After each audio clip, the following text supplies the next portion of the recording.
Hey, what's up you guys? You're watching Team APS. In today's video, we're going to address the 5 most overused complaints in Yu-Gi-Oh! Because there are some that you hear like all the time. They're always negative, it's never a good thing, so it's complaining. And we're going to talk about them, prove them wrong, tell you why you shouldn't be bitching and moaning. So, we're proving them wrong? Proving them right? I mean, we don't want to prove their complaints right, do we? I mean, we want to tell them that their complaints are sort of wrong. But all complaints have merit. Not in this video, they don't. Okay. And so, we're going to complain about the complaints. So, let's get started.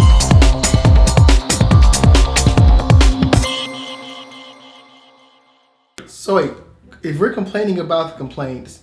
They've already got us covered in the comments, you know. Complaints wrong? They need to stop making videos complaining about complaints. That's what they're going to say. Yeah, they like one of the Just embrace it. Yeah, anytime we say anything about anything, we are complaining about Number 1, the game is too expensive.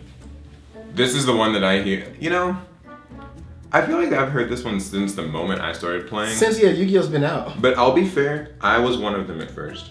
I used to think this game was too expensive.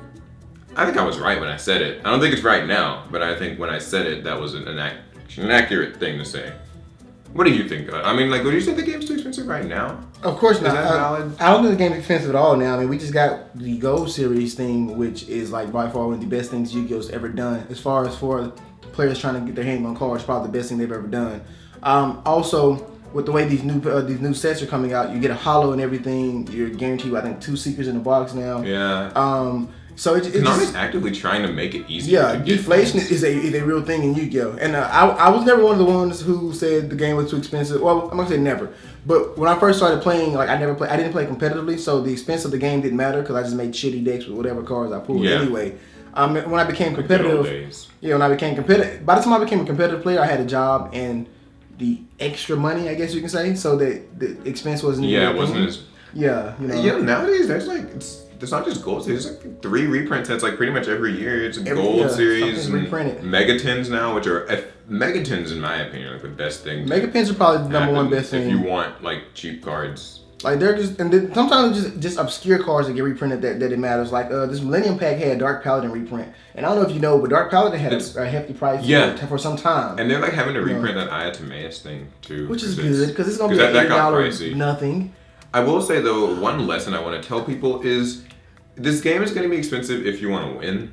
So there's some amount of it is like you just have to accept that fact. Like if you want to play the best decks, they cost more. Burning Abyss doesn't anymore. That's only different. Burning Abyss no longer costs as much as they used to. Yeah, but it's been out for like almost going on a year and a half at least. So. But yeah, like I mean, if you want to play like good decks, that's just the typical trend is you have to accept that they're gonna cost more because that they're newer and people want them. And in before Monarchs, we know Monarchs aren't expensive. Yeah, that too. Yeah. But these days it's not as bad. Yeah. Yeah, deflation is a real thing Yu-Gi-Oh! And this I guess your perspective is always about what you're trying to get out of the game because I think it's really good for people trying to get into the game and people who have the skill but don't have the money for the card. Right, it makes it way more accessible and it makes the game more, I guess, noob friendly, if you want to call it that. Yeah, I agree with it. Like, it's good. We like having new blood in the game, and if things are expensive, that's easy. That's an easy way to deter somebody from wanting to really get into it. So, agreed. You got the next one. Number 2. I have a list because I have a bad memory. Professional. Like cocaine's a hell of a drug. It's his fault. But number 2, one of the big, and I hear this complaint a lot when I go to YCS's. It says there's no skill anymore. You guys know we have decks like right now that are Monarchs. We have Cosmos. We have what used to be Pepe. We've got Burning Abyss. Everybody said that these decks are just about auto Cleaveforce. Everybody says that everything's an autopilot deck, especially if the deck wins. People automatically call it an autopilot deck. I remember YCS with the Houston we went to. The first YCS was Dallas. Yeah. YCS Dallas. Somebody won with Infernoids. From that point on, I saw so many comments online. Brain dead. Everybody said Inferno is autopilot. You draw reason, you win, which is not true because I play it, and I'm not just arguing it because I play the deck. It's just that once the deck wins, everybody automatically says it's autopilot because it has to be autopilot for it to actually be that good. So I hate the whole like defaulting to like if it wins, it must be brain dead. Yeah. Like it's not because I mean the thing is, all the people who like play those decks and say that type of stuff. Like, when you look at the top tables at like YCS events, and when you like watch deck profiles of people who win like big regionals and big events, you can always tell they know what they're doing. Like, these people aren't just complete nobodies who just picked this deck up yesterday. That's rare that happens. Yeah. Most of the time, it is actually like a person who has done playtesting extensively, and they know what they're doing. They had to play their way out of tight situations multiple times throughout the day. It's not like, and this even goes for the decks that seem like, dumb, like Cleaforts and Teller Knights back in the day. Like, all those decks, maybe they're easier, maybe they're more linear to play, but you don't get off the hook for free. Like, no matter what you're playing. There's no always just a free advantage just because I can. Like, you had to do something to make this work. Yeah, things in Yu-Gi-Oh! Like, nothing's free, and I hate that people say, like, there's no skill anymore. That whole anymore part implies that, like, there was so much back then, but there's none now. But wouldn't you say now there's more variables? I think, now there's way more because I've been playing this game for literally, I think, half my life. And I think Goat Control format was the only format that actually took quote unquote skill.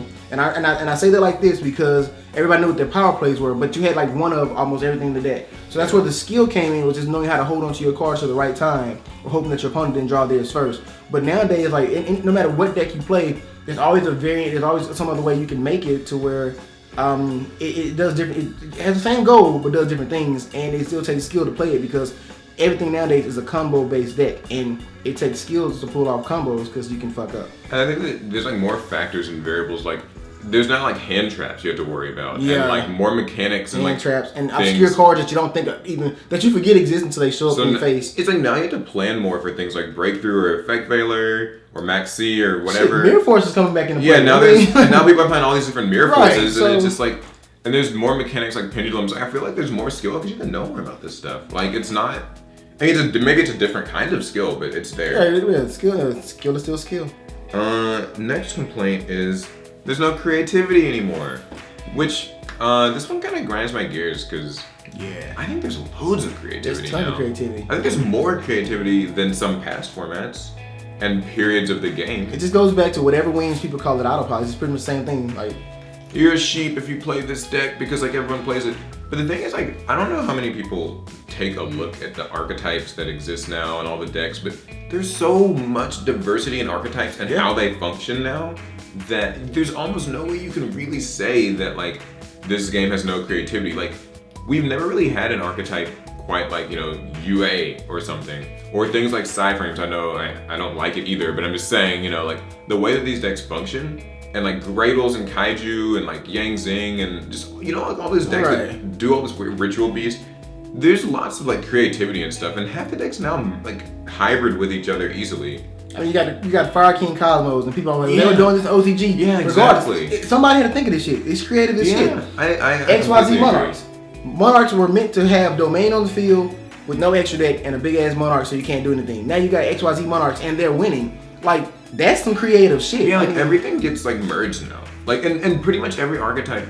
I think, people complain about the way archetypes work, but I think that it's also created this effect where, like, since archetypes are so self-contained, if you find one other archetype that's similar to them, you just merge them together and, like, boom, it actually ends up working. It's actually really cool. I hate when people are like, no more creativity. I think there's still creativity in this game. There's plenty of creativity in the game. It's just that a lot of people are just so close-minded to anything that they're not used to, or that they don't want to play. Or if it beat them, then it wasn't Or if it beat them, then obviously it's autopilot, or obviously this is a standard build that you see on, And one last moral of the story on this one, remember that you shouldn't expect so much creativity when you're playing at a higher level event. Like, that just comes with the territory. Mm-hmm. The people there, like, traveled there and paid money and practiced. They want to win, so they're using what's, like, tried and true. So you shouldn't go and expect, like, the top 10 tables of YCS whatever to be crazy fun decks that are, like, that makes no sense for them. Like, these trap people tricks perform, like, or some shit like that. Like, that's not going to be like that there. The creativity comes at your locals when you just decide to try out some random 40-card mesh and it ends up working. You've got a lot of stories about that. Just making mesh decks and winning. I have a lot of. Yeah, I'm considered the jank master at my locals, and trust me, I've earned that name rightfully. So yeah, I just say, like, when it comes to complaining about creativity, just remember, like, where you're looking, right? Like, if you're looking at a big event, of course there won't be much at the higher level. But then when you look locally and stuff, of course, like, it's gonna be fun, or hopefully it is. I mean, but there have been creative things. Like, even Burning Abyss has its ways of being creative at different times. Like, there's still shit you can do. So you have Is the next one? The next one we're gonna do is this one's called X Mechanic Ruin the Game. Yeah, I know all about this. And I'm pretty sure half the subscriber base for this channel has said something about this. Pendulums have ruined the game. In fact, I have some older players that are friends that have said things like synchros and exes have ruined the game. Yeah. Okay. And it's every new mechanic. Every new mechanic, every time it comes out, ruins the game. Synchros are ruining this game. They're too new. It's so broken. It's so unfair. I don't want to understand it. Therefore, I'm just going to hate it and claim that it's the reason I lost and it's the reason this game's going down the drain. Right. It's not because I can't adapt or anything like that. And the same thing happened with Xyz, and the same thing's happening now with Pendulums. Oh, and it's happening more now with Pendulums than any of the other mechanics. They're the most they don't go to the grave? Oh my god. Well, that's the mechanic. They don't go to grave. Why do they go to grave? Bitch, I don't make It's funny because like these days, if you play a Pendulum deck online, like I built Magic Specters and went like Dev Pro or something, and I was just like, I'm just gonna. It's like pure raw Magic Specters, like running just the Yada and all the other ones, like the QB stuff no one runs, and like you just summon a Pendulum monster and people will just scoop, like they'll just leave. And then like you look at like Dueling Network with all those dueling runes where it's like no Pendulum monsters allowed, no extra deck, no Xyz, no Pendulums, no synchros, no flip effect monsters, no ritual spells, no nothing normal higher summoning, than 1800 attack, no no effects at all, no anything, no cards, no deck. Oh my god! Like, it's just the fuck are you playing for? I mean, we're playing what? Petite Angel Beatdown. Get that like you have to introduce new mechanics for games to like move to forward. flourish, yeah, exactly, to progress. Goes. And Pendulum monsters at this point, Konami has given ample amounts of ways to counter them. Oh god, and we're still getting them. And you're not forced to play them anymore. Like, if you look at the meta right now, Pendulums aren't even the top deck. You got Monarchs, you got Burning Abyss, and you got Cosmos, and all three of those are non-Pendulum decks, and they're kind of doing the best right now. They are kicking ass right now. It's, you've still got like Draco Pal variants and stuff. Like, so you can play Pendulums or you can't. No one's like making you do it. But people are still gonna complain about Pendulums. And like you said, it's mostly because this is what they lose to. So and now there's like Twin Twisters and all these other cards that just are anti-Pendulum, so I don't see where all the hatred comes from when it's like they're clearly out. Just learn it.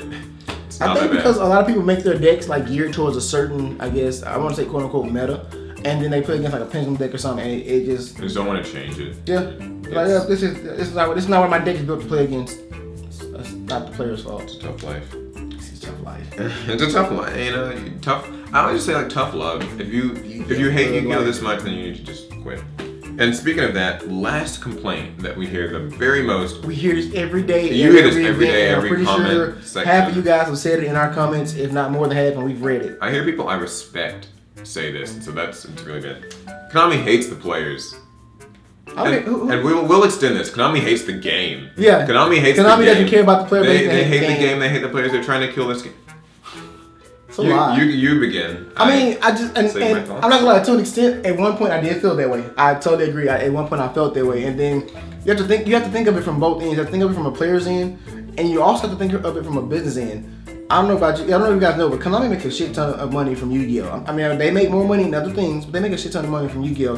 Why would they not try to do things to keep the game going? And we don't see that because we're always like, oh, why is this card expensive, or why are they reprinting stuff? The thing, see, a problem that people have with reprints is because they can't go out and sell it for buku's amount of money like we used to be able to do. But reprints, like I said, are great because they are keeping players in the game. They're adding new players to the game, and it keeps the game flourishing. Because let's be honest, if the game stayed the way it was a few years ago, half to almost all of us would have quit by now because it becomes stagnant and stable. It's stagnant. Right. So I don't think that Konami has anything personal against the players. Now, I was one of those people that felt like Konami needs to listen to us more. But let's be honest. If Konami listened to us more as a players, and I'm just being honest, this game will be bad because a lot of us, and I say us because I include myself because I say stupid shit sometimes, a lot of us have really bad fucking ideas. And we think they're great ideas. They're just knee-jerky and impulsive and like salty usually. We need this instead. And then Konami's like, it's probably not the best idea. But since they don't listen to us, we automatically assume Konami's the bad guy. I feel like if you look at it in like a big picture sort of deal, like everyone looks at it, like kind of day to day, like, oh, I hate this ban list, it's so annoying. But when you look at the big picture, Konami's kept this game reasonably balanced. They keep it reasonably priced. They things eventually get to us, like the OCG cards people want so bad and complain like, oh, when are we gonna get it? It eventually comes. Just be patient. Like, believe it or not, I do feel like Konami knows what they're doing. Yeah. And also, I hate that they can't catch a break because if they don't reprint things, this game's too damn expensive. Why is Ghost Ogre $70 and why is this like $80 and you can't play this game and the Dark Destroyer is $1 million? Then they reprint stuff. They're reprinting stuff. They're trying to kill the secondary market. They hate us. They don't like. They hate vendors. And then like also if there's not a ban list. Why isn't the ban list here? Like it's not balancing anything, you know, this format's so stale and boring and everything's so OP and overpowered. Then they release a ban list. Why'd they hit my Necroz deck? Why'd they hit my shit all day? Konami hates me in my deck. It wasn't that good, they hit it so hard. RIP Construct, RIP Construct. I hate that like Konami doesn't get a break. We're like, no matter what they do, they introduce a new mechanic and then like the people hate that, but then they complain about the last one and it's like, can people be pleased? I mean, come on, like, this game's still running. It's still like alive. We say that Konami hates us, but then if you really look at it, we're the ones who can't be pleased ever. Yeah. If anything, it's just like we hate them and they just kind of appease us. Yeah, we hate them, and the thing is, even I can't say they appease us. We hate them, and they still do the same thing they were doing before. They're still doing their job. So. Yeah, they still just do it. They got to keep the game alive. Yes. So those are the 5 complaints that we hear the most. I think they're really overused. I am glad to finally address some of them. What complaints do you guys hear the most? At your locals, at events, on online forums and Facebook groups and things? Let us know. Leave them in the comments. And what do you think? What do you think of these things that we said? Do you think that maybe we're wrong and we're the idiots and Konami is evil and hates us? Or what? Let's hear about it. Yes. So that was the video. If you liked it, give it a thumbs up. Share it with maybe your annoying, obnoxious friend who like says all this stuff all the time and maybe he needs to watch it. Or share it with yourself because you're probably the annoying and obnoxious friend who needs to watch it twice. And yeah, subscribe for more Yu-Gi-Oh! And that'll be all. Bye guys. Peace.